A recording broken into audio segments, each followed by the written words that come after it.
has been energized, whose consciousness has been, is it 3 or 4 weeks now?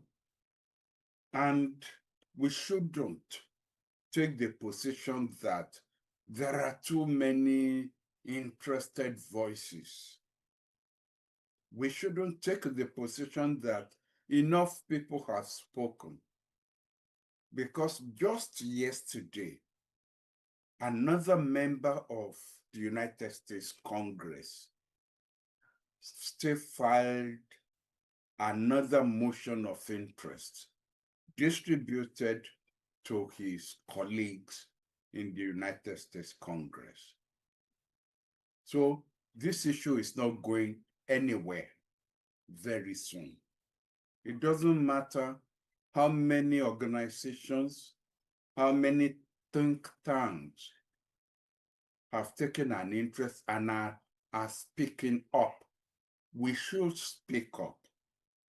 And that's why the Academy decided to throw open a Zoom meeting available to all Nigerians, not just members of the Academy, because when this rain starts to fall, it's going to fall on the heads of all Nigerians. And the consequences of it will be evident to everybody. So we should speak up now. We should express our views now as regards what our country, our government should do to ward off the interests of the United States. Please let us avoid joining, the usual, oh, there is some interests that are involved in this, that are external to this, and that the interests are of an economic one in nature. The issue is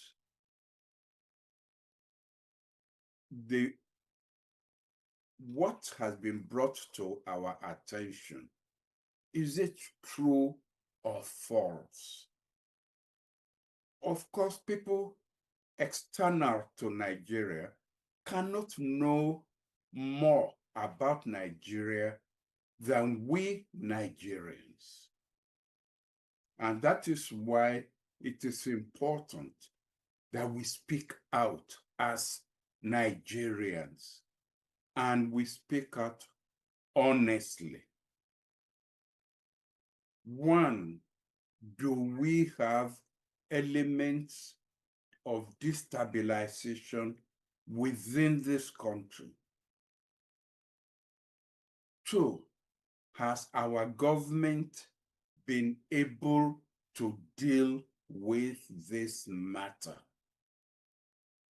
Three, has our government been open with us? Has our government been honest? Is it a problem of lack of ability or lack of honesty in dealing with the situation? I don't know whether there are people within government or friends of government who will be joining us out of curiosity or out of loyalty to the Nigerian state. We, the Academy, are doing this out of loyalty to our own country. Because if the rain starts to fall, as I said earlier, it's going to fall on all our heads. Yes, I know there are people who will now run off into exile.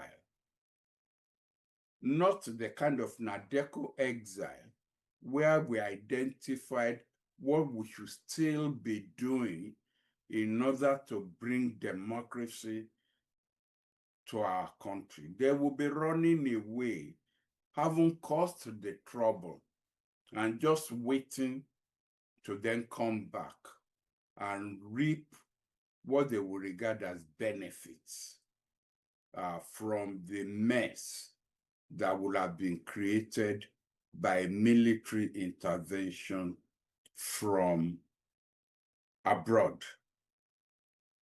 Now, let me be clear on one thing.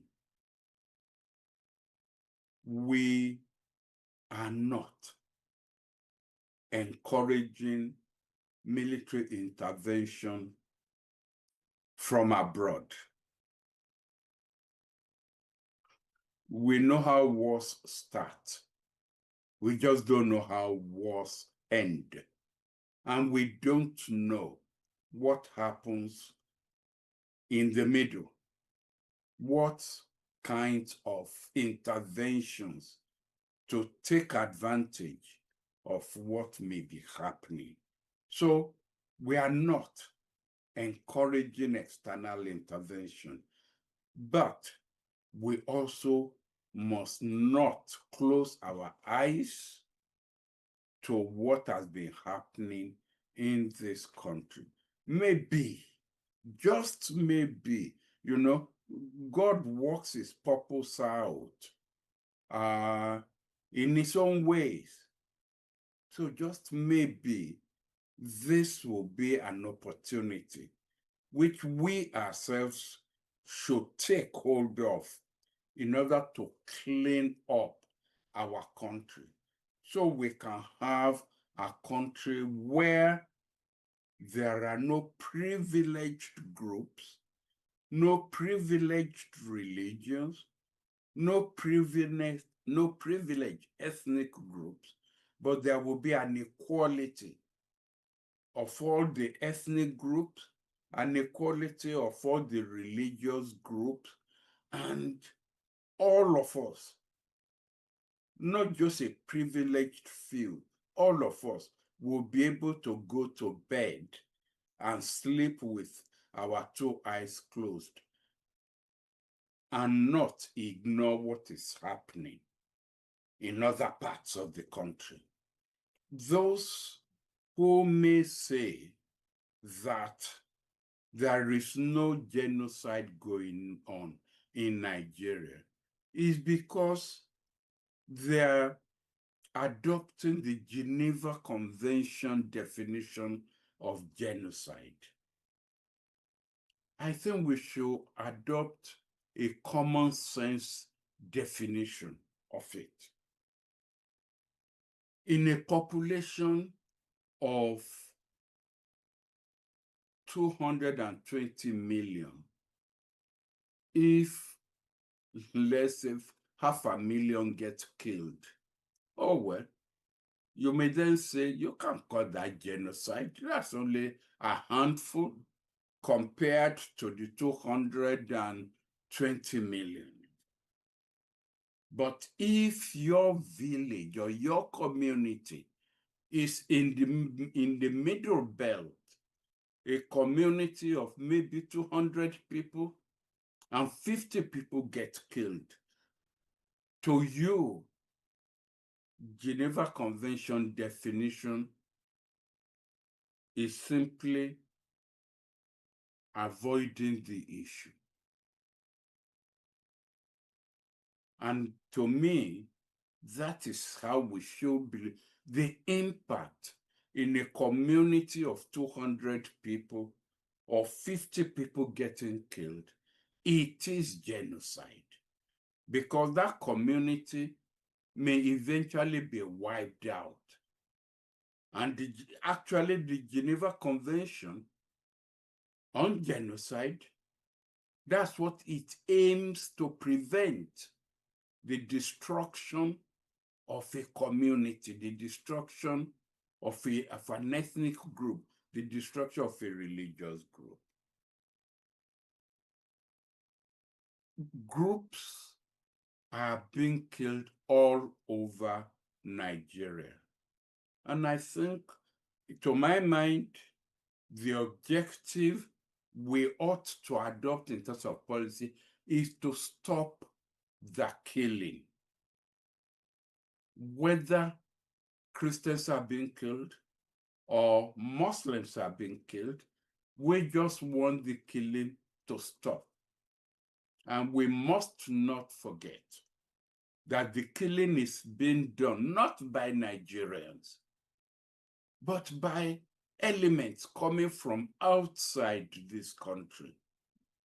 So when we make reference to Trump's intervention as intervention by an external force, where the ISWAP or the ISIS or Boko Haram are not Nigerians.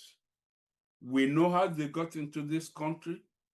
Those who are involved have actually openly spoken out about who imported them into this country. So this is not a case of Nigerians fighting Nigerians. In our first civil war, it was Nigerians fighting Nigerians. That was clear-cut. Brothers fighting brothers. But in this particular case, the elements involved come from the outside. This is an opportunity for Nigerians to express their views. Mine is just to make the introductory remarks that I have made. You will notice that unlike our previous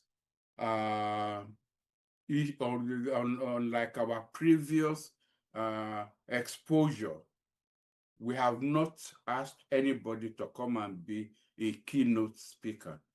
We want all of us to be keynote speakers.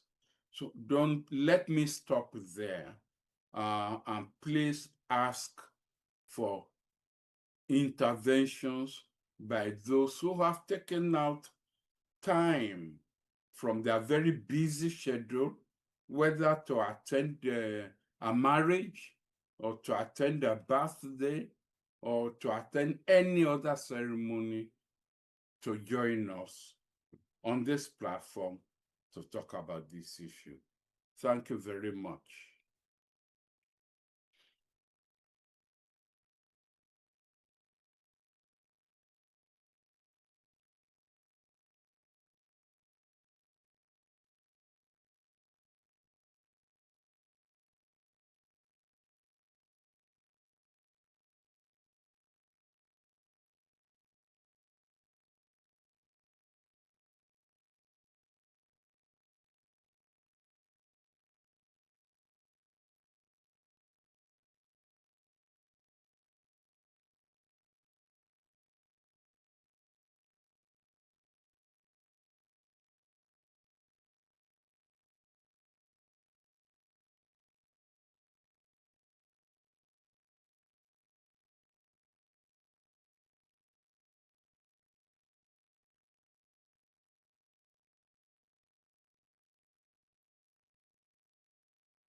Mm.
executive arm of government.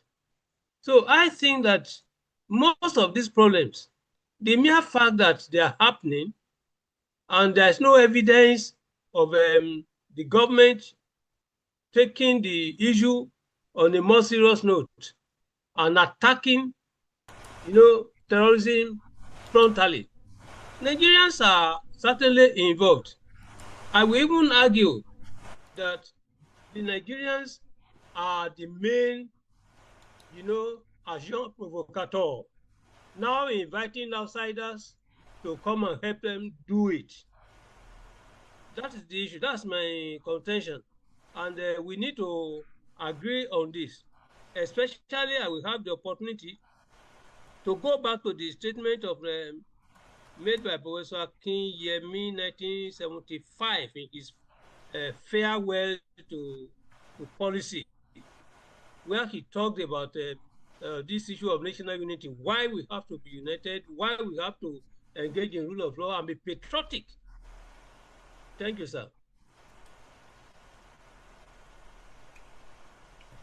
Thank you for that call out there. Just before I bring Taiwo Joe on, can I just make a comment here that for people who have joined, can you please make sure that you rename yourself as your name so that when I'm calling you out, at least I can call your real name. I can see mobile numbers or just numbers there, which would make it very difficult to call you. So please, if you can just help to rename yourself with a name that I can see and I can call. Taiwo Ojo, can you please go ahead Okay. and make your... Thank you. Thank you very much, sir. Good evening, everyone. It's glad to see that the Professor Akinyemi and Professor Bolaji Akintoye. I just wanted to chip in a point. I'm a professor of leadership and strategy, and I do a lot of work outside the United States, back to Nigeria, etc. And there's so many informations that we have. One thing that is lacking among us in Nigeria, there are two things that is holding us against one another: religion and tribalism. Those two things can't go away. So I'm happy that Professor Bolaji Akinyemi has brought up all of us together to try to help the governments, because Donald Trump, from the information that we had, Donald Trump is coming. There's nothing anybody can do. America works on intelligence. You might not like Donald Trump as a personal being, but before they make any statements, at least I'm under the tutelage of so many professors of international relations, so you will know where I'm coming from. My question is, how can we help Nigeria at this point in time? Because all these things are self-inflicted. The problem started first in 1986 about religious crisis, OIC, blah, blah, blah. It was a seed that was sown. Now, when Yar'Adua was sick, I was in the US then, so I was writing on my PhD. That was the genesis of what we are facing today. And I remember vividly, Obasanjo went to Maiduguri to go and see the head of Boko Haram. Before Obasanjo left Maiduguri, maybe a day after, they killed that guy. And my fear is our Nigerian army, especially Nigerian army, I'm very specific. They have introduced religion into Nigerian army, created by our former head of state. He's late now. They created religion, and military in every country, they are loyal to their country, not to any faith or to any tribe or etc. So our problem started in 2009 when Yar'Adua was sick, and they did not want to hand over power to Jonathan. Now, take it backward now, 16 years. We are in a mess. Now, Donald Trump has now moved all of us from where we were sleeping. Like Prof said, when it happens, all of us will be in it. Some of us are patriotic, we love Africa, we want to do things for our country, but because of the lack of love and this selfish interest about who are we is our bane. So my question is, I'm just throwing that at Prof. How can we help the existing government? Because they need to act in the next 30 days. Because the information that we have, it has been done. There's not nobody can. I'm not speaking based on sentiment or emotions. I'm a professor of leadership and strategy, so I don't work on sentiment or emotions that is reading all of us in Nigeria. How can we help the existing government to tackle this thing from source? Number one problem was the Sharia in the north. Nigeria is a secular state. Why would Obasanjo allow them to introduce Sharia? Those things are seed. Look at Libya, look at Syria, look at Yemen, look at Afghanistan, look at Lebanon. That was how they started. Any society that you put religion. I just came back from Dubai last week. Dubai do not allow any Nigerians to come in. Dubai, that was everywhere, everybody was going. They do their own intelligence well. I heard Qatar has done so. I was told last week that Saudi Arabia has actually banned Nigeria. Maybe they release people doing their religious right to like 5,000. So what can we do to resolve this issue? Because that's my question. I know why you bring all of us together. There's for a reason. How can we help this government to act fast? Because they know those people that they brought from Libya to get power. Now power has gone. They know them. Get rid of them and wipe them out. Terrorism is a sin. Terrorism is you cut the head. You don't manage it. That you bring them, you want to manage them, because what goes on in their mind is not for a normal human being. So that's just my point. How can we help the government to resolve this issue? Because before the end of December, America will act. That's the information I want to give us. Before the end of December, America will act. How can we help this government to resolve this issue and we return back to our region? Let everybody go and be doing what they want to do so that Nigeria can move forward. Because Nigeria has been stagnant for the last 50 years. Some people want to develop, some want to eat religion, some don't want to develop because they are giving them free money. The hypocrisy. How can we help the system? Thank you, sir. Mm-hmm. Can I say something? Oh, yes, sir. Yes, sir. Go ahead, Professor sir. Ujo, thank you very much for the bluntness with which you have spoken. We will have to, when you say how can we help the government, I will even turn the question around and say, does the government want to be helped? That's number one. Number two, you know, we have our people, our forefathers used to have, is it a proverb you will call it? They said to the man, to the cripple, the load on your head is not straight.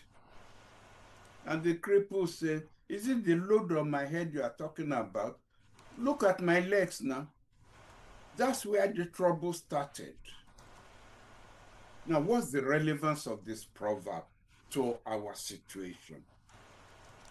Our problem, because you have itemized a few issues, OIC, Sharia, and a few others. I will say that our problem started when Lugard came into Nigeria, interacted with different groups in Nigeria, and came to the conclusion that the most submissive group in Nigeria are the northern Muslims. He then decided to expand the control of the northern Muslims to even the middle belt, where they did not get to before Lugard came. That's the first decision, the first disastrous decision he made. Number two, he decided that Nigeria must be under the control of the jihadists, the Fulani jihadists, whether with the British in power or the British out of power. I seem to be, okay, I'm back. And that therefore, and the British colonial establishment bought into that vision of Lugard that the Fulani Muslims must be the privileged elite in Nigeria, and Nigeria must be handed over to them at independence. And that the rest of us, whether Christians or animists or traditionalists and so on, must be tolerated. And that is the beginning of the source of our problem. The non-Fulani, non-Muslims had been tolerated. Muslims did not come into Nigeria alone through the jihadists. We had Muslim, I would say, incursion into the south through Turkey, a very tolerant form of Islam. And that's where the Shita Bay in Lagos got their own title from. But this was a very tolerant Islam. And that is why, even up to today, people will make reference to the fact that in Western or in Southwestern families, you will have Christians, you will have Muslims, you will have traditionalists, people will intermarry, and there will be because there is a culture of tolerance in the Islam that came through Turkey to Nigeria. Unfortunately, the jihad Islam that came into northern Nigeria was a very intolerant form of Islam. That was the origin. In fact, that's why they call it jihad. Those were the original jihadists. Until today, it has been a tension between the South and the North. The North wishing to impose its own version of Islam. They don't even regard the Southern Muslims as real and true Muslims. They don't. There are some of us, well, not us, there are some of the Muslims in the South who don't recognize this, but because of what they will benefit from the North, have now bought into the vision of the Muslims in the North. So when you now say, I mean, as I say, I don't want to be the one that will dominate our conversation, but I have been involved in so many committees. I have seen things and I have heard things. When Jonathan said that there are Boko Haram people in his government, he set up a committee on which I served. And there were Boko Haram sympathizers in that committee. And this was known to the agencies of government. And we reported to some of the intelligence agencies of government about the loyalty of these people. And they will tell us, we know.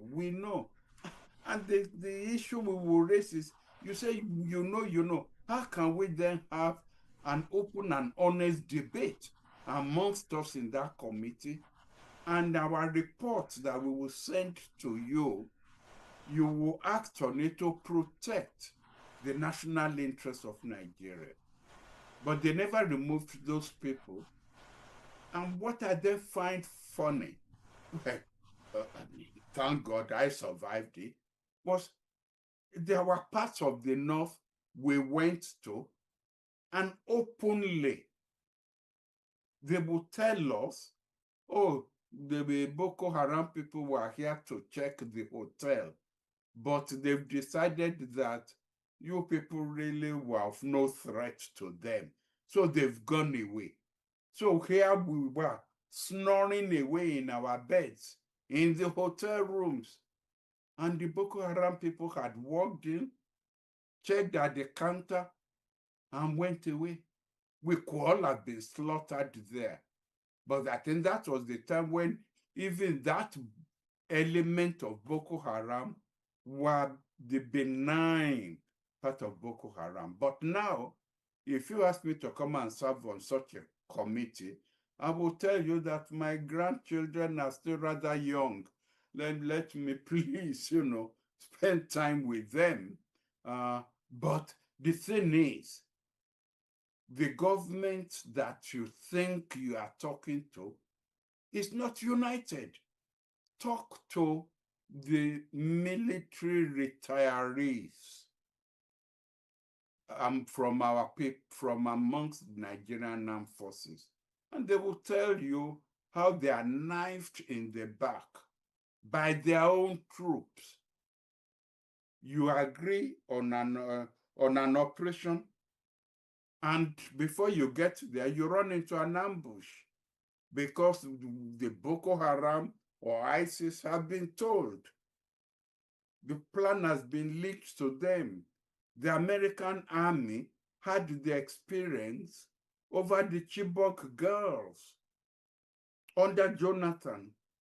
They came in to assist the Nigerian army to rescue the Chibok girls.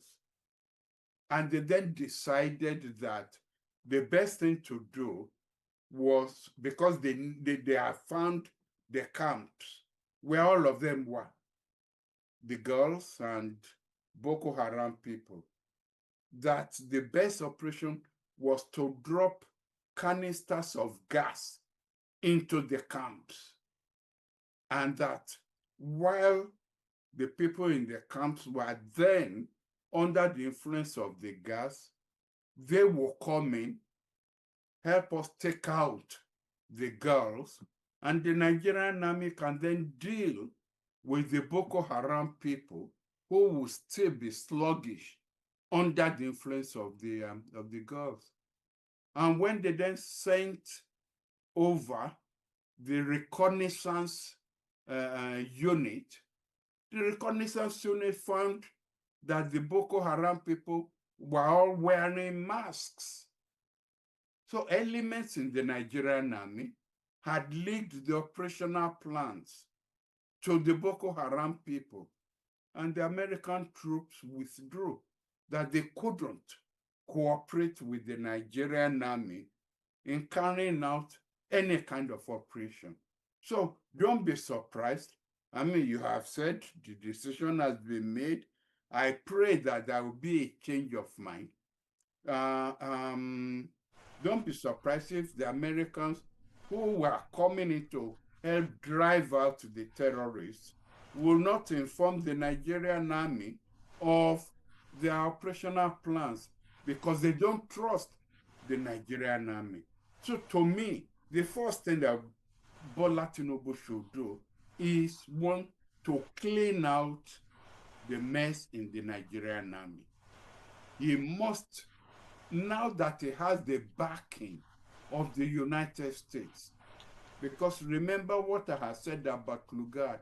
From the time of Lugard, it was taken for granted that the Fulani jihadists will be in control of Nigeria. But for the first time in our lives, you are getting the most powerful man in the world not buying into that vision. The British still have that vision. They still have that vision. But Trump does not have that vision.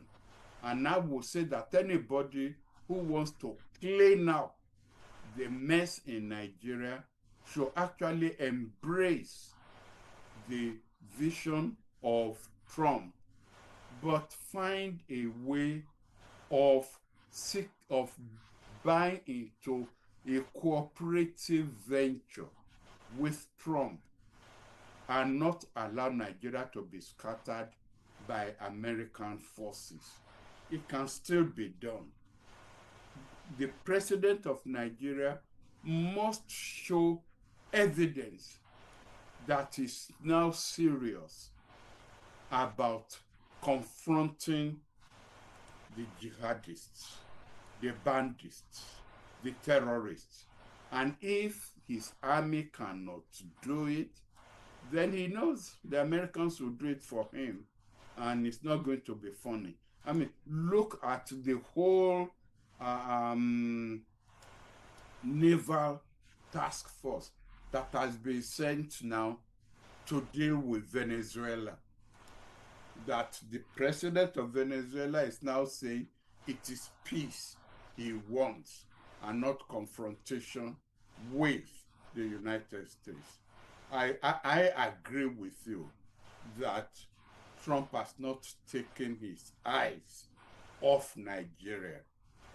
He has not. He's just waiting for the right time. Thank you, sir. There was Daniel Abigail Okweyemi. Daniel Abigail Okweyemi, you had your hand raised earlier. Do you want to go ahead now and unmute yourself? Daniel Abigail Okweyemi.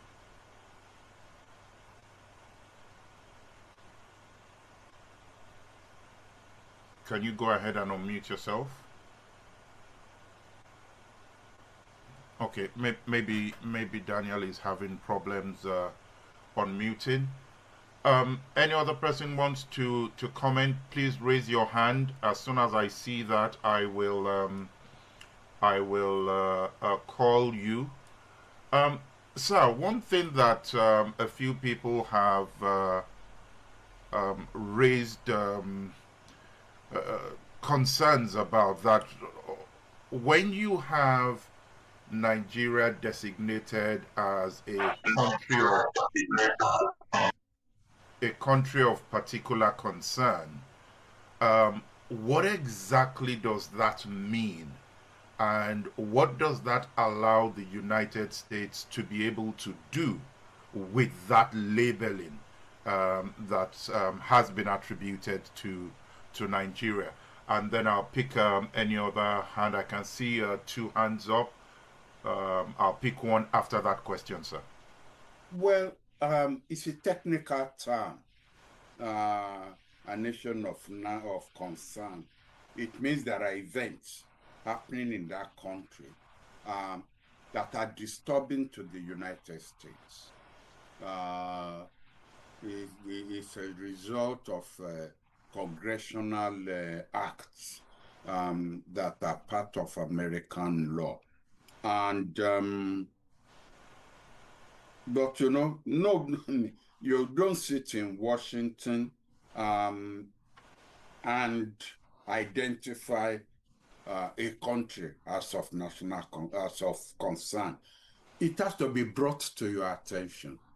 And what has happened in Nigeria, in the Nigerian case, is that representatives of the Christian community in the Middle Belt, who have seen their people slaughtered, have now appealed and mounted a campaign in the United States.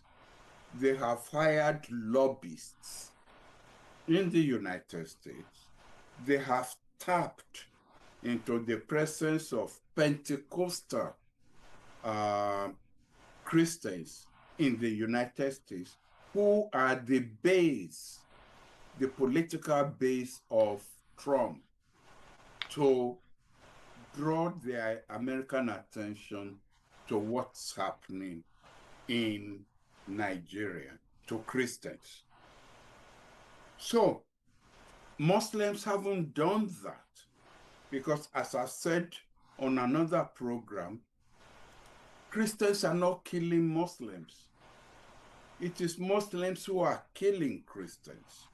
So it's going to be difficult for Muslims to go to Washington to, to look for Muslims who will help them activate the interests of Trump. And you can only act on your interests that are activated. And in this particular case, it is representatives of the Christians in the Middle Belt who have sought the attention of Trump and his political base and has got it. And what has the Nigerian government done about when this was going on? If we had had an ambassador in Washington, a capable ambassador, an ambassador who knows his onions, who is approachable, and therefore can easily be told by other Nigerians or by even Americans, hey, this is what we are hearing in Congress. This is what people are telling us. Is it true or not? And that ambassador will quickly step in, and of course, he shouldn't lie. To say, oh, no, it's nonsense. Nothing is going on. Then he's just making a fool of himself. His best approach will have been, yes, it is true, but my government is doing something about it. We are tackling the issue, and we will be able to curtail the activities of the terrorists. That's what the ambassador will have been doing. But not having an ambassador there gave the lobbyists a free hand. And that's what has then happened in the case that we have now. Thank you for that, sir. Professor Nike Grange. Professor Nike Grange, can you please unmute yourself now? Thank you very much. Go ahead. Good morning from here. I know it's probably good afternoon over there. Thank you. Prof. Makiyemi, this is the first time actually I'm having to thank you very much for your help when I was in the clutch of the government years ago. If you remember, I do. You visited me, yes, and that actually gave me a lot of courage. Thank you very much. And I've been following you. I know that you are one of the few that we have that can speak truth to power.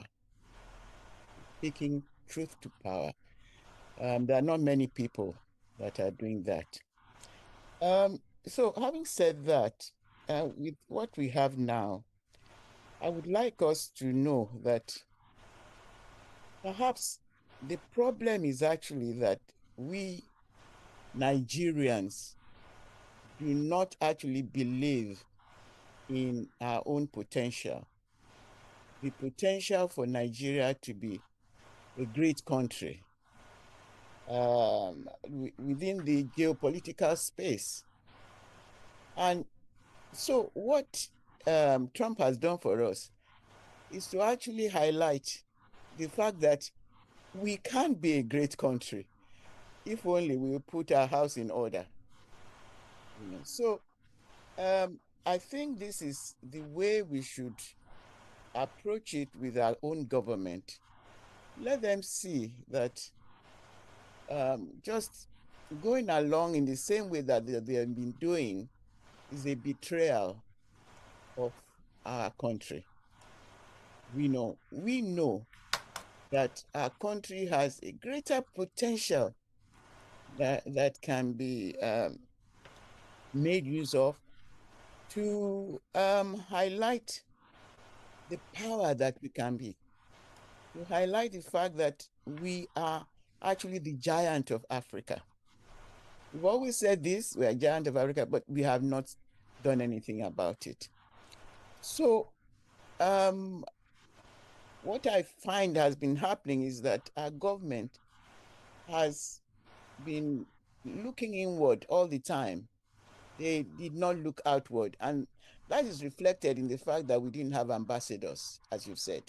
You know, if we had ambassadors, how can we, a country like ours, not have ambassadors? We are not very serious about our relationship with the global community if we don't have ambassadors. So that is the biggest problem that we have. And why is it that we have that problem?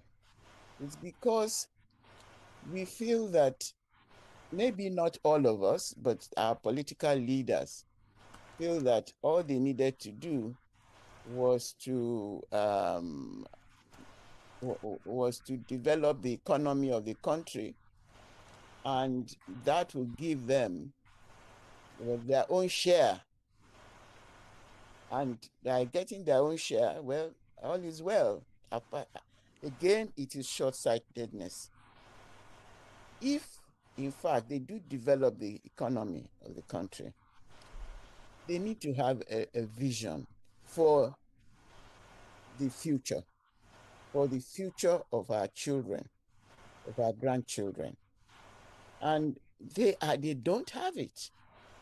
So how can we make them have it?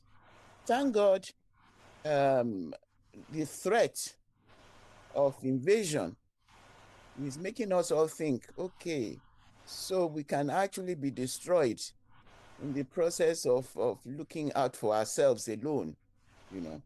I think that is the message that we need to give to our leaders. It doesn't, no matter how well you try to build this economy, if it is not for making Nigeria a great country that will be respected by the world, by the rest of the world, you can forget it. You are, you are building an economy, and most of it is going into the pockets of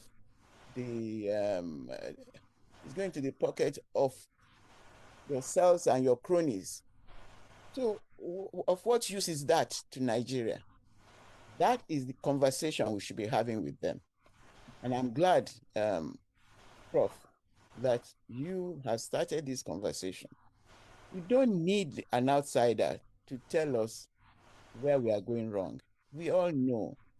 I mean, we have gurus all around. We have, so many people that are making waves outside our country as far as, any line of thought, any line of development, professional development, etc. Nigerians are carrying that out outside Nigeria. So why will we not have a think tank within Nigeria that the government will respect and take their advice? So that is what we should be thinking of. Thank you. Thank you very much for your contribution, Professor. I'd now like to go to Colonel Bello Fadile. Colonel, can you please unmute yourself, sir? Thank you very much, moderator. And good evening, Prof. And good morning from here. I just want to correct the mistake about American helping or not helping. In any war, you must know your enemy. And how you know your enemy doesn't matter. You can plant people, you can sort it. But I was Director of Special Duties in the Office of National Security Advisor, and we were the one handling all the operations on Boko Haram. At no time, under no circumstance, did America offer to help to rescue the girl. Never. It never happened. There's no gas mask. There's nothing. As a matter of fact, if you check history, America refused to sell us arms. Obama and the wife joined to bring back our girls. They deny us help in any way. They won't serve us, help us with maps. As a matter, it was the French that obliged us the map of the area for Sabinsa Forest. So please, sir, at no time, I can say it categorically because I was there. And before I spoke, I just confirmed from my other colleagues, it never happened. Yes, Boko Haram planted people all over the place. That is the essence of war. You don't sit back and get information. You penetrate, you infiltrate, and get information. They do that, but America never did that. America denied us arms. America joined to bring back our girls. America helped in the election processes. Obama and the wife. You cannot recollect. So please, let's put the record straight. At no time did America and the Nigerian army work together to help rescue the girl. They even deny us the maps.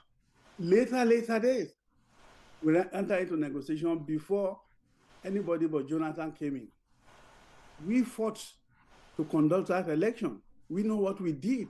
We had to bring in mercenaries to help us liberate Boko Haram in 13 local governments in Borno State to conduct that election. Please don't forget this. No, not America at that time. That's the point I want to make, and I'm available for any other question anybody wants to ask about Boko Haram. Boko Harams are originally Nigerians. They started from Yobe. Shekarawi is a Nigerian. Yusuf is a Nigerian.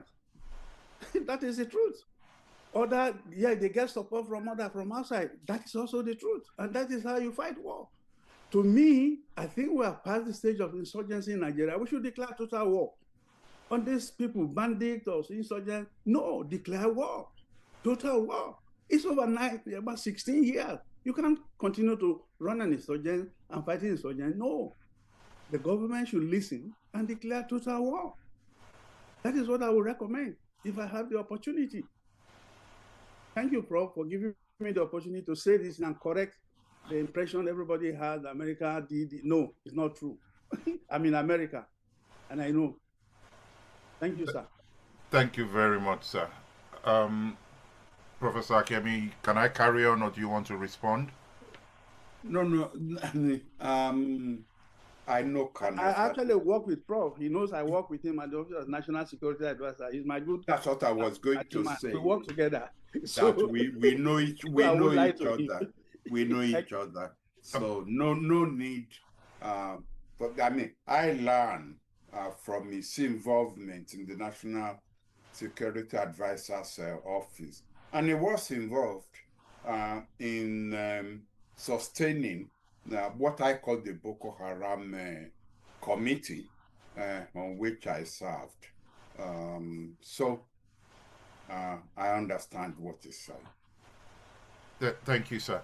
I'll now go to Professor Akintoye. I can see your hand up, sir, but I want to also pick some of those who haven't commented yet and then come back to you, sir. Adebayo, Professor Lamikora, I can see you have your hand raised.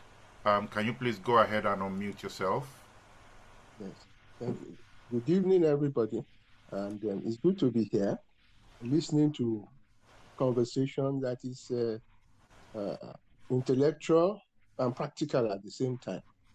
What I'd like to say is that this is a very complex situation. We are talking about America. I'd like to substitute Trump for America. At this point in time, Trump is fighting on, I don't know, any number of fronts. He's in Israel, he's in Ukraine, he's been bombing the life out of people off the coast of Venezuela. He has his hands full. He's dealing with the Epstein files.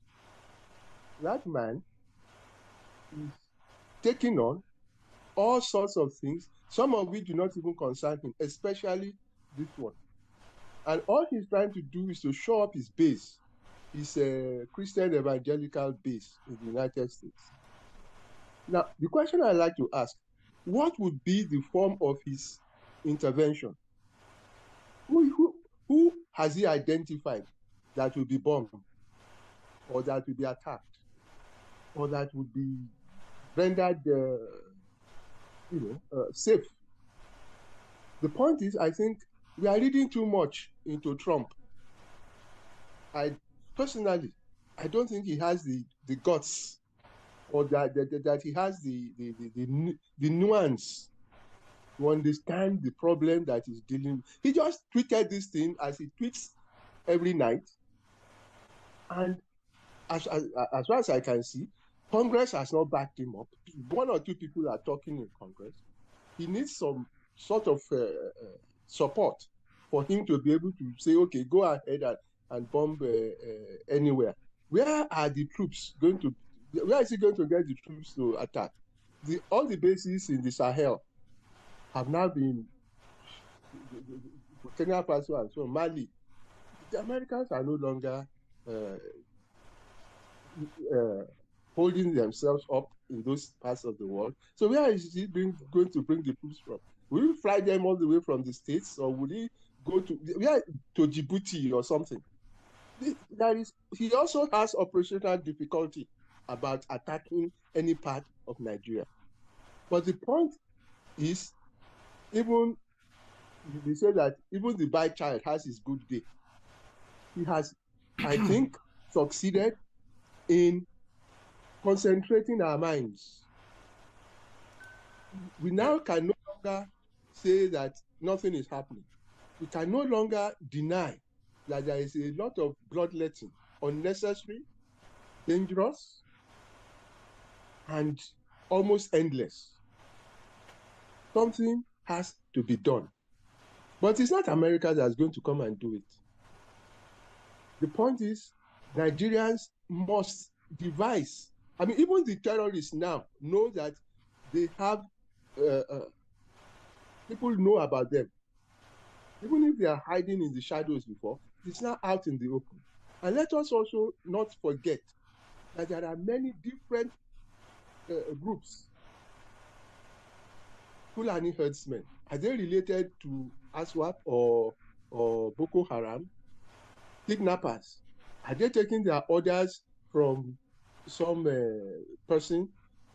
All of them are working against Nigeria. And all of them are coming from different parts and doing the same thing: killing, raping, making life uncomfortable.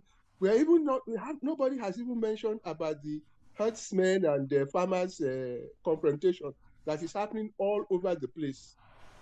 All those things we have to put in the same basket, and we have now got to actually react to all of them, not as individuals, but as a group, such that Nigeria can begin to breathe again.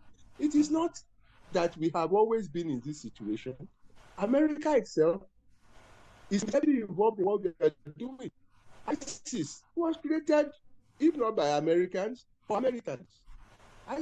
It was a response. The problem in Libya, that's why there are so many arms in that part of the world. So the United States itself cannot absorb itself of blame in the multiplicity of terrorist groups that are now making our life difficult in Nigeria. So I think that the only thing that I see in this situation is that attention has been brought to the activities of these people, and our own government can no longer pretend that it is not happening. If they do not respond appropriately within a very short period of time, I begin to fear that external forces may be encouraged to come in. Thank you very much. Thank you very much for that, sir. Professor Akintoye, can you please unmute yourself, sir? Thank you, sir. I'd like to answer the question raised by Professor Akiwande Akinyemi. He asked the first interlocutor who suggested that we should help government. And Professor Akinyemi asked the question to say, is the government even ready, prepared to accept to be helped? My answer is that very truly, the government is not ready. Not even the current government. We have to go back. These problems have always been there. I recalled what Goodluck Jonathan told all Nigerians, that even in his own government, there were the sympathizers, there were the Boko Haramis in his government. Now, since 2014, that he made that, if he made the claim that there were Boko Haramis in government, why is it that they have not been fished out? So in this case, there's no preparedness for the government of Nigeria. We know the attitudinal disposition of Muammar Gaddafi, President Buhari, Muhammad Buhari. We know his attitude. We know the type of relationship between him when he was alive and the Boko Haramis. Now, as to the question, what is the solution? I think that the solution does not lie in any military intervention, because I do not believe that Donald Trump is interested in coming to save the Christians from the scourge of genocide. He's only using the argument of Christian genocide, all right, to make his own case. I think Donald Trump simply wants a regime change in Nigeria. He doesn't want, a government that can have the luxury of challenging the United States, particularly under Donald Trump, in international relations. There are many cases that Nigeria stood her ground on the basis of sovereignty. And the United States does not like that. Consequently, Donald Trump is only looking for an opportunity to check out the Bola Ahmed Tinubu. Another problem is that the United States in particular has taken note of the fact that interest in crude oil in the Niger Delta is declining. Emphasis is no longer on that. Even though the United States is still looking for replenishment of their oil reserves, but the Americans are more interested in the solid minerals in the north. They do not want the solid minerals in the north to be the main preoccupation of the Chinese there. And in this particular case, talking about guns, blazing intervention in Nigeria is just to contain the Sino-Russian likely influence in that place. So they are looking for an opportunity to be on the ground. Another problem is that in Nigeria, national unity does not exist. We have been sustaining national unity by manu militari. And the common two arguments that are always brought forward, they are indivisibility of Nigeria and indissolubility of Nigeria. Because the Constitution reportedly and visibly provides for indissolubility and indivisibility of Nigeria. But the praxis has shown internationally that many countries have been divided, even if they are already existing sovereign states.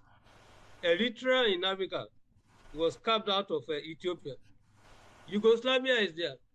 Many cases. So we live under the illusion that Nigeria can never be divided. Nigeria can never be dissoluble. So we live under this unnecessary illusion. Rather than try to build a nation state, we are not doing that. And that's why no one cares about that. More importantly, I do not think that any solution can be forthcoming for as long as we do not carry out deep research in the postulation of Muammar Gaddafi.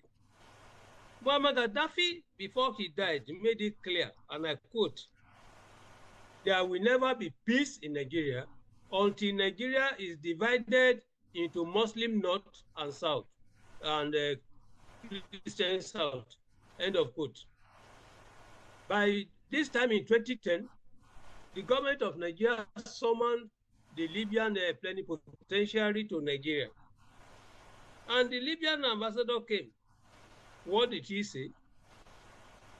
The government can only ask him to go. But the issue now is that Muammar Gaddafi says Nigeria will never know peace until we are divided, until we accept to divide Nigeria into us in 2025. You see, I think that if anyone wants a solid, a durable Nigeria, a seriously, harmonious, united Nigeria, we need to look at the need to have not just the constitution reviewed, but to agree on the type of political governance we want in Nigeria. As it is, without having a confederal system, which will enable the constituent parts to develop on their own and at their own pace, while leaving either foreign policy, defense, currency, things like that, to the central government, there cannot be any way forward. For as long, okay, look at the statement of the Sultan of Sokoto in the Benin Kebi, where he shared these broadcasters forum. Look at that type of statement. Nigeria cannot survive with this type of statements. Look at the position of Gumi. We are all Nigerians, but we are not all stupid people. Stupid people are people who listen but refuse to interpret and look at the implications for his own integrity. But when some people are taken for granted, we are all taken for granted.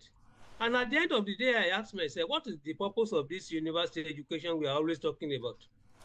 What is the purpose of all this experiential knowledge we are talking about? When, for instance, whatever one says, Professor Grange, if I heard her very well, she suggested the need for a think tank that will be respected by government. Please, we have already, I can give you 2 examples. We have Through My Eyes, also founded, created, established by the same Akinwande Bolaji Akinyemi. We also have the Academy of International Affairs. And I can tell you that these 2 people abroad, foreigners, they are following every 7 p.m., every Thursday, weekly basis. They are following. So what is difficult for any government to send their agents to be listening, to be here, even if they don't talk. We know some responsible diplomats, and I'm happy I can mention their name. Very good diplomats. Tola Enikan is an advisor. He participates in all these activities. And I'm very sure that we will be telling them. Even the first vice president of the Academy of International Affairs, Ambassador God knows Igali, Ambassador Lew, there are many here, those who can have contacts. But does the government want to listen? And that is the bottom line. Let me put a semicolon on the point and hear what others will say for now. Thank you very much, sir. I can tell you we're on fire. I can see that, sir. There's a comment here. Let me take some comments on here first. I can see one from Ambassador Usman Saki, who says, I was looking forward to a sober, unbiased, unsentimental, and objective discussion on the CPC and the larger environment in which Nigeria-US relations are framed and carried out. However, unfortunately, what I am hearing is completely at variance with what I was expecting. Ambassador, please, if you want to annotate your point, please raise your hand, and I'd be willing to call you up. Someone else says, this is from Rabiu Tata, I expect the conversation to address the deterioration of bilateral relations between the two countries and the consequence of recent developments. Lanre Balogun says, what role can ACAN play in helping the present government to repair, as it were, the broken diplomatic fences globally, especially with the no ambassador situation? And finally, Hakim Balogun, ambassador, says, thank you very much, Professor Lami Konra, for the points and question. Who is Trump coming to fight in Nigeria? Is it our military? If anything, American troops coming to Nigeria will be to come to assist in fighting terrorism. And what will require the support of the Nigerian government and the Nigerian military. There are more comments here, but I'll come back to those. Ogunlano, Olu Ogunlano, can you please make your contribution? Good morning from here. My name is Solidar Ogunlano. And thank you, Professor Akiwemi, for that wonderful submission. Here's my take. I think a critical issue in this dialogue is ensuring that partnership does not drift into dependency, and that Nigerian sovereignty, our strategic autonomy, and our long-term institutional capability remain at the center of any collaboration with the United States. And before I move on, I want to quickly hint on something about what Professor Akintenwa mentioned. I live in Texas in the United States. And in the past, when you are in Nigeria, you think everything is okay. Everywhere, democracy, people say all kinds of things. Forget about Gumi. In the United States, we've seen people who are actually taking signature in Texas. They want to pull out of Texas. There are a lot of people with extreme feel that you'll be thinking, you'll be wondering, can this happen in the United States at all, including President Trump himself. So, but what the difference is that they have a kind of leader who respond and they know the right thing to do at every point in time. And this is why this kind of conversation is very important, making sure our government do what they need to do at this point in time to bring everybody together. So it's not the issue about whether Gaddafi wanted Nigeria to break at some point, or we want to move away at some point. And also, Nigeria cannot win this fight against terrorism without unified national front. And that must be grounded in trust, credible information, and shared responsibility. For a long time, we've seen all this misinformation about how America wanted to come and help taking Chibok girls. I'm happy Professor Akiyemi talk about it, and Professor Dr. Kwadile. We've seen that propaganda, but at the same time, in our covert operation to actually bring weapons to Nigeria, where we send money to South Africa, cash, because that's where it's being done all over the world. When America imposes kind of CPC in such a way that we'll not be able to get weapons, guess what happened? Then Nigeria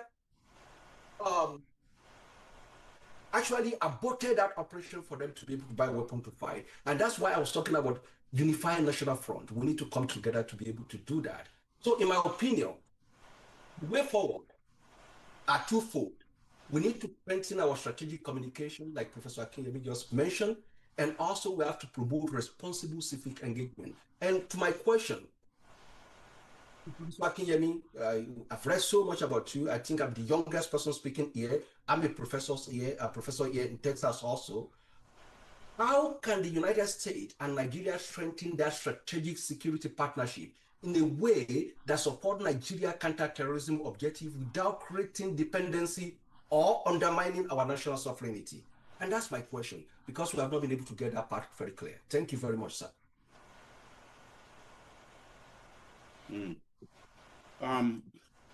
Thank you for that question.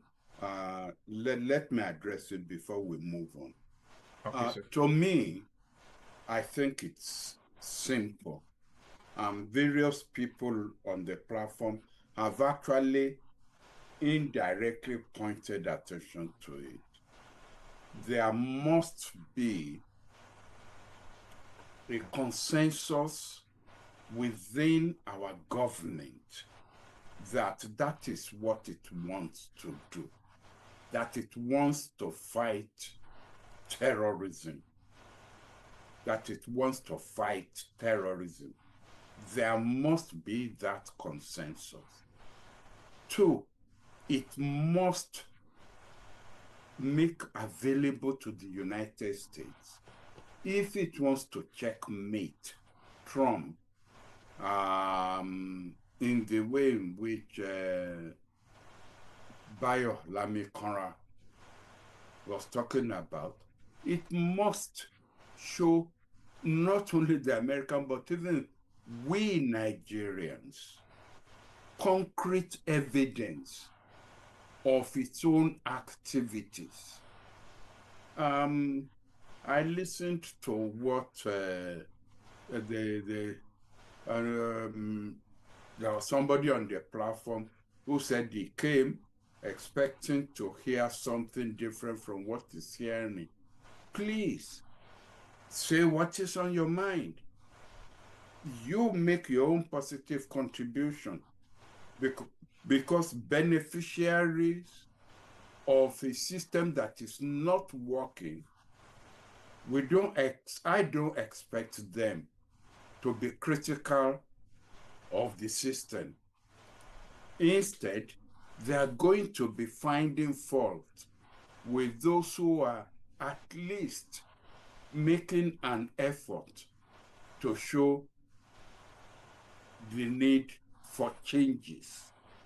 And that's what anybody who says that everything is fine, there's no justification, I mean, there is nothing wrong with the system as it is, should explain to us, even right now on this platform, should explain to us, why do you have a president who is a Muslim and a vice president who is a Muslim ticket? Explain to us why you think that is normal. And when people say no, that is not the way to go about having a stabilized system, people then come to say, well, that's not what they came to listen to. Professor Akintoye invariably came back to the middle ground. That says, when the British were leaving, we had a system of 3 autonomous regions, and each region was carrying out development along its own path, and the entire country was benefiting from it, because that was what cooperative federalism was all about. It was the intervention of the military that then imposed a unitary form of federalism that we are still operating till today, that we should scrap and go back to the cooperative federalism of the 60s. Not for us to disintegrate. I mean, I will not subscribe to Nigeria breaking into pieces, because I have seen the alternative, which is the cooperative federalism of the 60s, that we practiced from, in fact, 55 up till early 1966. We should go back to that constitution, and Nigeria will be able to develop along that path. Thank you, sir. I can see a hand raised, Baba Jaye Oba. Do you want to unmute yourself, sir, and make your contribution? Good evening, and thank you very much. Go ahead, sir. I am a 90-year-old man. I know too much preference has been given to religions here, and that is what's destroying the country. When you give too much preference to a particular religion, relevant to a particular area, then you are killing the nation. You are actually destroying the nation. When I said I'm a 90-year-old man, I know what I've gone through all my entire life because of blood religion. Let me use that. Recently, Sultan of Sokoto said, "Oh, the Almighty Allah." Gumi said the same similar thing. Also, Patani. Those people should be rounded up. Those should be rounded up. I don't want to comment I met Gumi personally. But for God's sake, what the hell is going with Nigeria? What the hell is going on? Nigeria is not no longer in Nigeria, where everybody has equal right. So, I'm not an ambassador, but I'm a Nigerian, born here for the past 90 years. I have equal right with any other Nigerian from any other place. That's my comment. Nigeria must be Nigeria, belonging to us all. That's my input. Thank you very much. Thank you very much, sir, for the comment. There is, I'll take a few comments in the chat here. Alabi Esther Foluwa says, in international relations, I believe every state has sovereignty, which gives them the power to exist independently without the interference of another state. I want to know why Trump believes he can intervene in the activities of a sovereign state. Professor Akinyemi. Because there is a distinction between the reality of power and the legal framework where we try to tame that reality. Yes, I believe it's a lady who raised that question. She's quite right that the concept of sovereignty is there, and that was brought in order to checkmate the abuse of power. But unfortunately, it's only a vision of that we have, so that the society, international, global society, does not degenerate into abuse of power, but that power is still there. And law cannot, whether in domestic affairs or international affairs, law cannot checkmate power. Only power can checkmate power. The threat that Trump made to Nigeria, he wouldn't make it to China. Maybe in the 60s, they could have done so, but not now.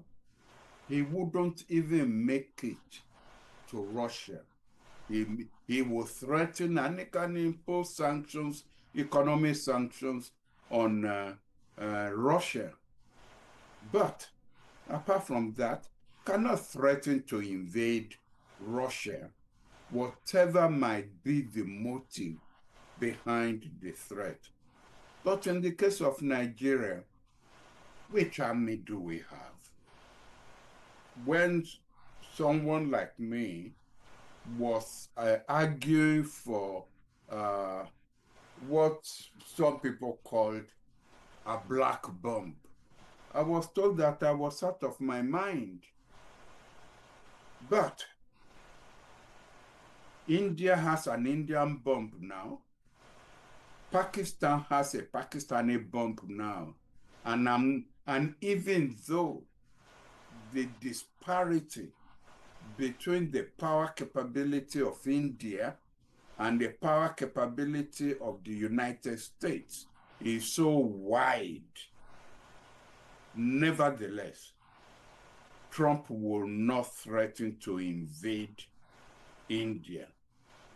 And I think that, we prefer to spend all our money importing and drinking champagne and having Owambe parties and marrying off, 100 girls at one go than spending our resources into developing our power capability.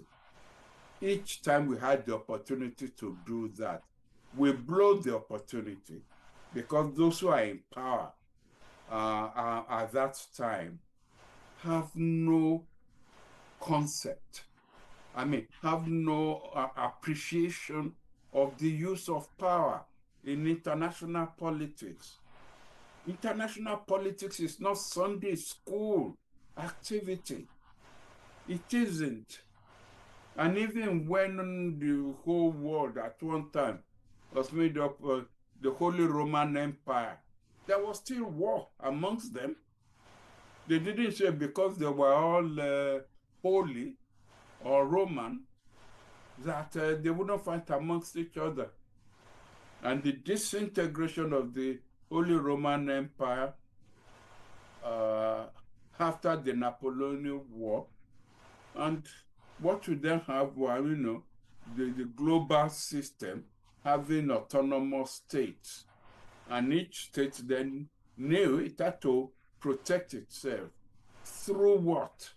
Not law, but through power. And that's what we must in this country. I think, Professor Grange, referred to us as, the giant of Africa. Let me, if you like, embellish that, because I don't want to say, correct her, because it's right.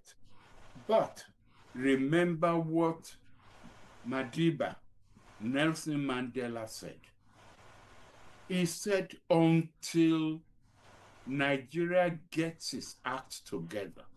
He didn't say South Africa, of which he was the president. He said, until Nigeria gets its act together, he said the black race will not be accorded its rightful place in the world. In other words, he put on the shoulder of Nigeria the responsibility to rescue the black race. And believe me, that is not going to be done by having the largest churches in the world, by having the largest congregation in the world. No, it is going to be done when Nigeria has a nuclear capability, so that, and I keep saying this, while the Chinese have the Chinese bomb, India has Indian bomb, Pakistan has Pakistani bomb, the United States, Britain, France, and so on have the Western European bomb, then Nigeria will take on the responsibility of having the African bomb. And that means we have to stop this nonsense of division within ourselves. We have to stop it. We have to become Nigerians. And I like what Pa Jayoba said. Nigeria for Nigerians, and not all this, attitudinal predisposition towards, Nigeria, seeing Nigeria as Christian Nigeria, Muslim Nigeria, Northern Nigeria, Southwest Nigeria, and that divisional attitude. It will not help us in this country, and it will not help the black race. But power is the underlying thing we must hold on to, and not start preaching, cultural or religious underpinnings for our unity. Thank you, sir. Toby Oshodi says, thank you, Prof, for the rich discussion. However, I was wondering what your views are on why and how African countries, South Africa, the AU, and even ECOWAS have essentially been quiet on the US threat. Actually, they haven't been. I think the South Africa and the other two bodies, seem to be somewhat united on that front. So I will skip that particular point there. Ambassador Igali says, Professor Akinyemi, thank you very much for your forthright elucidation. I think the first task before us is to come to the reality of acceptance that we have a problem. The problem of checkmating terrorism and extreme violence unleashed against our country is a task before us. Extreme violence must not be allowed to be part of our daily normal, whether it is against Christians or Muslims. Just today, there is news of a brigadier general and his men now under suspected abduction by and some communities being sacked in Borno State. For this, we need cooperation from global partners, including the United States, which is now suggesting unilateral steps. So the government should be open to talking with the Americans and other countries that want to join us in this effort. As I suggested on another platform, let our policymakers not be insular, but engage with those with genuine interest to work with us. That's from Ambassador Igali. Now, there's another question here, Prof, that I'm going to throw at you. I think it's a very good point based on a comment that you made earlier, sir. This one is from Ambassador Hakim Balogun. He says, Prof, sir, you were part of individuals that formed NADECO to fight for the actualization of the Abiola Kingibe mandate. How come that Muslim ticket was normal and what you fighting for its actualization, but the current Muslim ticket is not normal? What changed your position, sir?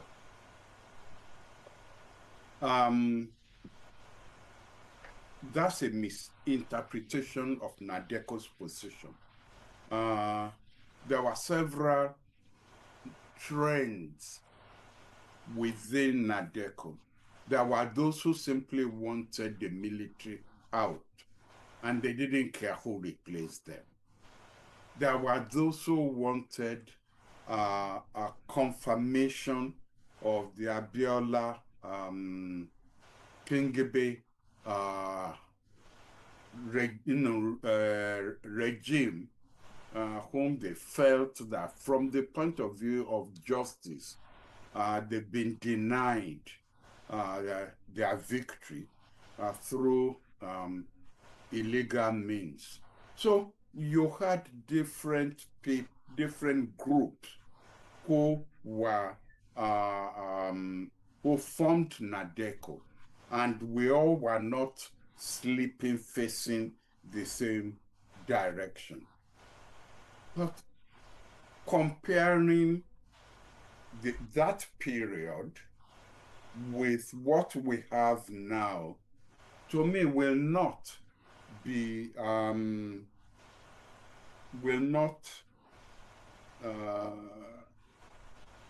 one could deliver a lecture on the differences between the environment. Abiola was such a nationalist, acceptable all over the country through his non-Muslim activities. Abiola was not perceived as an Islamic figure. He was a national figure who has sown seeds of nationalism all over the country. And that explains why he won election in Kano. Although I also must then point out that Tofa, who was from Kano, won the election in Port Harcourt.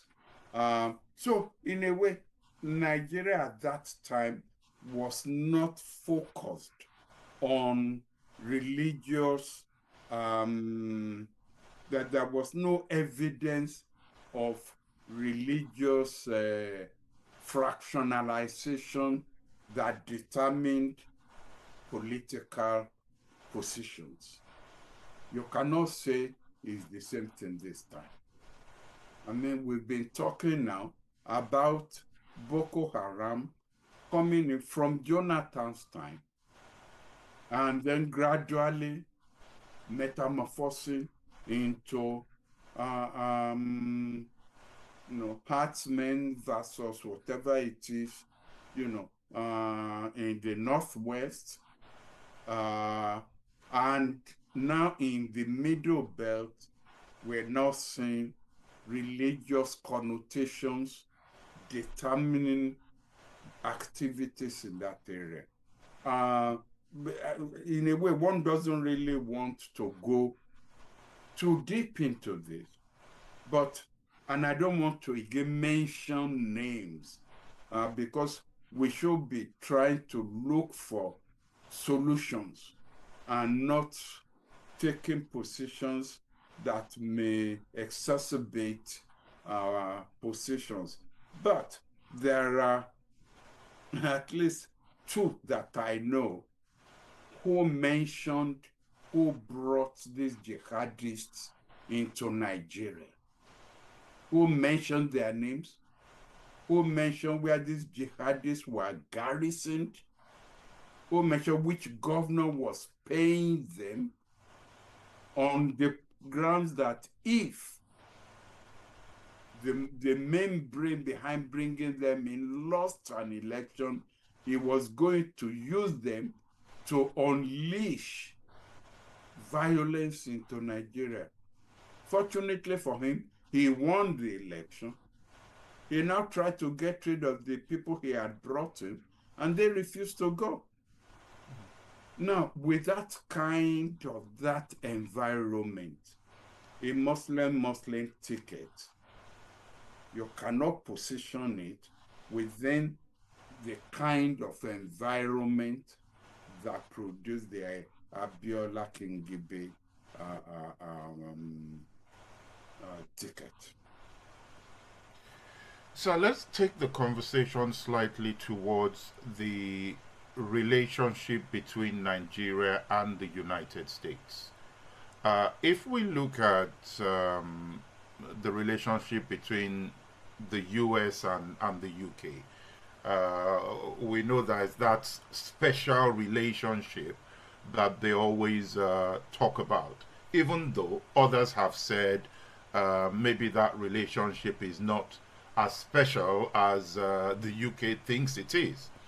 But when we look at it in light of Nigeria's relationship with the United States, how can the government rebuild that relationship in a way that maybe the US would have excluded Nigeria from the tariffs at the time when the tariffs were labeled? How can Nigeria build that special relationship with the United States? There's no way we could have avoided the tariff war that Trump unleashed on the world.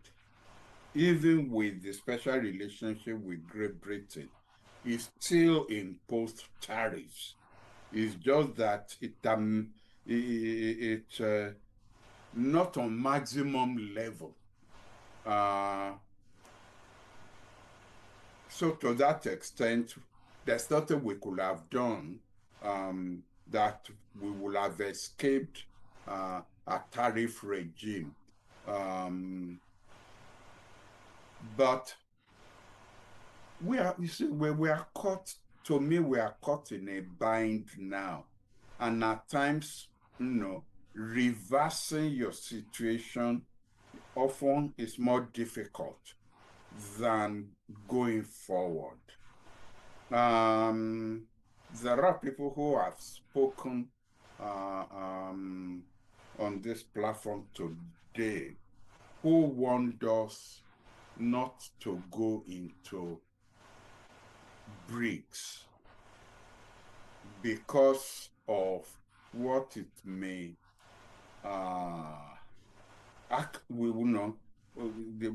the reaction we may get from the United States. But we applied, we did, and we were admitted not as full members, but that is recorded against us. In Washington, that was looking for ways and means of making a position of dominance for itself. It's too late now for us to say we will withdraw from BRICS. It's too late. We just have to pray that positions don't get worse. Number two, the Americans themselves have put us in difficult situations where they were asking us to take on prisoners or people they wanted to expel from the United States. And in a way, I like the position of the Nigerian government. The foreign minister said, look, we have problems with instability in Nigeria that we are still trying to cope with. We cannot accept illegal immigrants from the United States coming into Nigeria. Do we have the security infrastructure to help us cope with that? And yet the United States has asked us. But 2 days ago, I was on another platform, and one of us was suggesting that Nigeria should approach Trump and offer maybe a battalion of Nigerian troops as part of the international peacekeeping infrastructure in Gaza. Because the 20 peace approach that Trump has put on the table seems to be very important to Trump, and it's the kind of thing that is bolstering his position, and that we should offer that, and that may, tune his mind in a positive disposition towards Nigeria. And I think that's a good idea. He may not accept, but at least he will then perceive us not as a country that says no, no, no, no to him, but as a country that is willing to cooperate with him on a venture that is very important to him. Maybe that will help. And it's those kind of things we should be looking for. But I said in January this year on a program after Trump was sworn in, that what should be the attitude of our president towards him. I wasn't expecting that there would be all these problems. All I said is our president should not confront Trump, on whatever it is he decides to do internationally. We should look for ways and means in which he will not perceive us as people who are not showing respect for him. Even if that means that, occasionally where we should speak up, we will be quiet. After all, that's wisdom. Diplomacy also does not mean that you talk all the time. But I know that, and I experienced it, that when I was a foreign minister, that Nigerian foreign policy, to some extent, has been a prisoner to liberal radicalism in Nigeria. And the moment you don't toe their line, or you are perceived as being a stooge of the West, if you don't, there were radical leaders in the world at that time when I was a foreign minister that, our own radical elements in our universities expected us to toe their line. And if we are not towing their line, then it means we are not being militant. And I have problems with them. And there are still elements of them that are still around who still expect, without showing an appreciation of the kind of responsibility that goes with taking positions in international relations. So Nigeria should be looking for opportunities where we can be positive towards the United States. And I think that's the kind of thing that we should try to do. Thank you, sir. Colonel Fadile mentioned earlier on that if anyone had questions for him, he would be willing to take those. I think Manuel Chugboju wants to exercise that. He says to Colonel Fadile in the NSA's office in the days of Goodluck, saying there was no gas mask leakage story. It is curious he admitted the committee set up and other arms of government were actually infiltrated by Boko Haram. Does that not establish the point of the mask story, that the Nigerian army has elements sympathetic to Boko Haram and does actually collaborate with them? Colonel, would you want to respond to that, sir?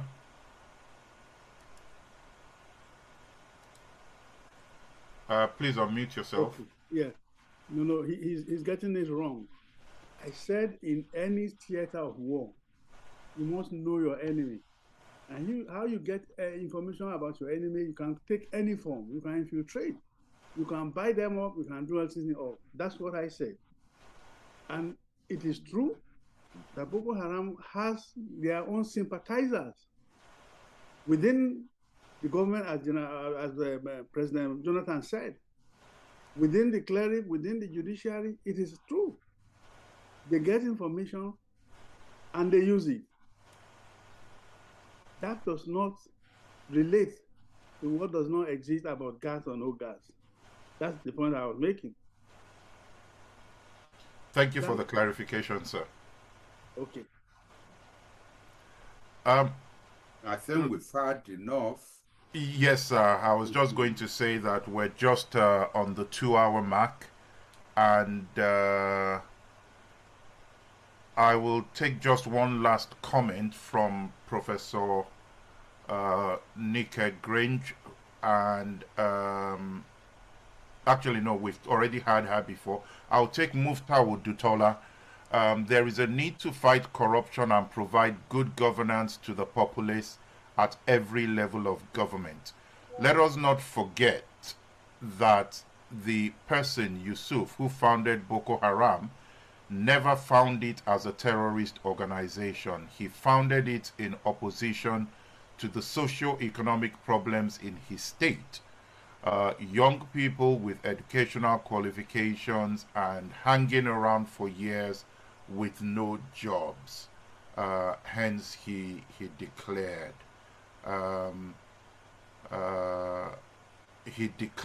book to be useless. Instead of the government to take that up as a wake-up call, he was eventually killed extrajudicially.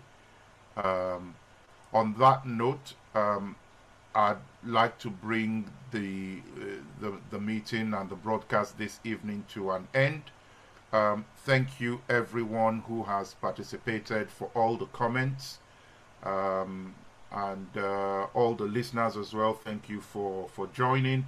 I'm sure that the Academy will review some of the notes from the broadcast today, and will deliberate on it and probably decide what next steps would be. Professor Akinyemi, thank you very much for putting this together. I don't know if you have any last words before we round up. No. Just All to right. thank everybody for their contribution. All right. Thank you, everyone. Good night, and thank you for your contribution.